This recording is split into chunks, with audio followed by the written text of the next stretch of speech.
What's happening? Back with another video, and today we are talking about soft light. Now, when you think or hear about soft light, what you often hear and see is the bigger the light source, the softer the light. And while that is true, there's a nuance that I don't think is touched upon enough.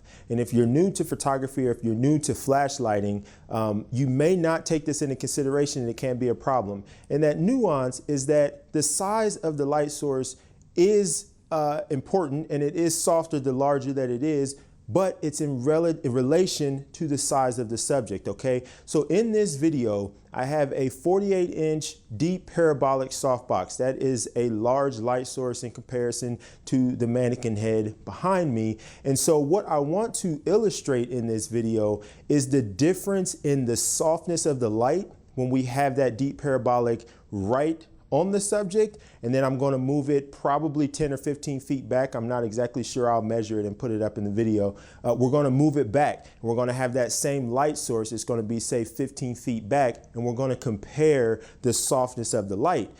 And if you didn't take into account that the size of the source is in relation to the subject, you would think, well, oh, it's a 48-inch softbox. That's a 4-foot octabox. It's got to be soft no matter where you put it. And although the light may still be soft, because I can't get it back super far in my apartment, although the light may still be soft, you are going to see that there is a difference in the softness, because as I move that light source back in relation to the subject, it does get smaller. Okay, and the best way to think about this is when you think about the sun. The sun itself is an incredibly large light source, but in relation to us on Earth, it's very small, and therefore it is very harsh and it produces very harsh shadows.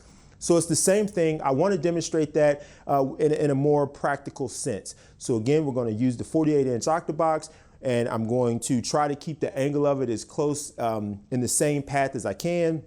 Again, I'm limited being in an apartment. I don't have a huge space, so I'm limited, but I'm going to try to keep it very consistent. I'm going to use my trusty light meter so that way I can make sure that I'm getting the same amount of light on the subject, and then we're going to compare. So I think I will take the shots first, then I'll throw them in the computer, and then we'll put them all up and we'll look at them and we'll talk about them.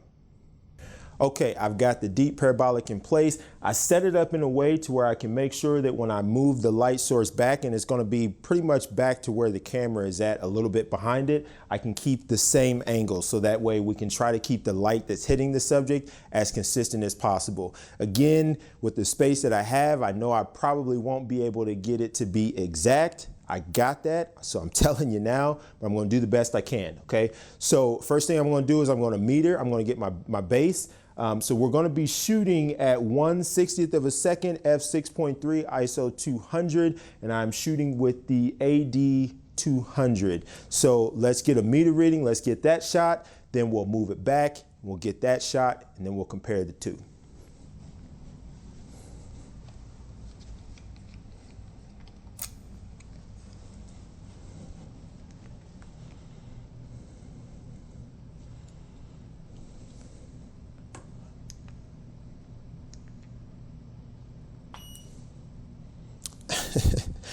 And coincidentally, it is at 6.3. I did not plan that, so that just coincidentally happened to be the right exposure, which is cool. So let's put the trigger on and let's take a shot. And that looks very good. The light looks good. It looks very soft. Obviously it's a little darker on the camera right, subject left side, but that would be expected having the light where I have it. So that looks good. So now let's move it back and let's see what that looks like. And then we'll meter again first, of course, and then we'll get that shot.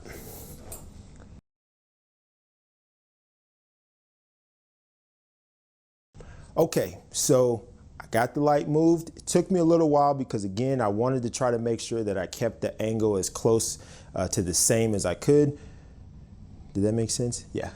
You wanted to keep the angle consistent, okay? And I did have to raise it up a little bit because I want the center of the light to hit the subject in the same spot. So generally, when you have the light close, if you bring the light back, you have to raise it up to keep the center the same, because as you move it back, then it just kind of moves. Do it, you'll see what I'm talking about. So I'm going to meter, and let's take that shot. So of course I'm going to have to increase the power, but before I do that, let's just see what reading we get at the power that it's at right now. So I'm getting f1.6. So obviously we need a decent amount of power added in, no surprise. So let's try half power.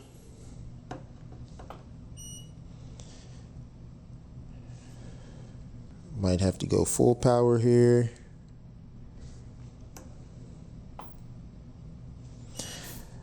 Full power gets it at f7, so let's go down a third of a stop. And this is why I used the 8200, because I knew the speed light would struggle at this distance with that size softbox.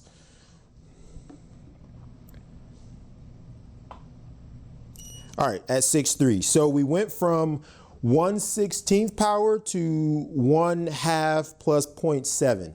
So let's take that shot and let's see how that looks.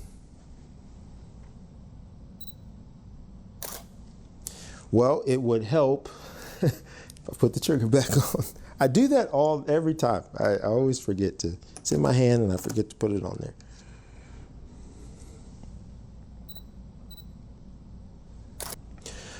Okay, so when you look at those two shots side by side, the first thing you're gonna obviously notice is the background is brighter on the shot with the flash further away. And that's the inverse square law at play there, which there's no need to get into that whole scientific thing. You can look that up if you want more information on the inverse square law, but that would be expected, okay? And with the flash being further back, we obviously have a wider beam of light. The light has more room to spread. So we are getting more light on the subject, especially on the camera right, subject left side. You could see that the shoulder is more illuminated. There's more light in the shadows on that side of the face. Overall, the subject is more lit with the flash further back. So if that was something that you were looking to do, for example, you had, more than one person, you had a group, you had a couple, or you just wanted more light on the subject in general, then moving that flash back with a large light source will allow you to put more light on the subject. That being said, look at the highlights though. You can see that the highlights on the one on the right are more harsh. Now again, we're using the same softbox. This is a big softbox. It's a 48-inch. It's significantly bigger than the mannequin, but those highlights are still harsh. That light is still harsh. Now, is it as harsh as a bare speed light or a bare strobe? No. Is the shadow behind the mannequin as harsh as it would be with the bare light source? No. But in comparison to the shot with the parabolic close to the subject, you can clearly see that the light is much softer when it's closer. So really, the whole point of this wasn't to say that you wouldn't get soft light if the softbox or the parabolic, if it wasn't as close. I'm not saying that the light wouldn't be soft. I'm just saying that there are differences. The light will not be as soft as it is when the modifier is right up next to the subject. So it's just something to keep in mind. If it makes sense, or if you have a necessity to have it further back, you can still get soft light. And if you want to diffuse it more, you could put a scrim up, or you could do other things to try to make it softer. The point is just that the further back that light source is, it ultimately does get smaller. Even though it is still a large light source, it does get smaller. And as it gets smaller, then the light will gradually become more harsh. So the further you push it back, the more harsh that light is going to be. So that's that. I hope this was helpful. I hope everyone's been good with everything that's going on right now. It's just been a really, really crazy time.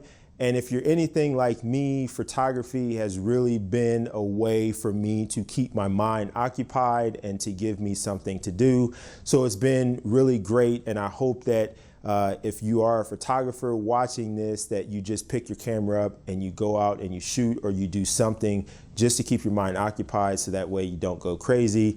But until the next video, please, as always, stay safe, stay healthy. Take care.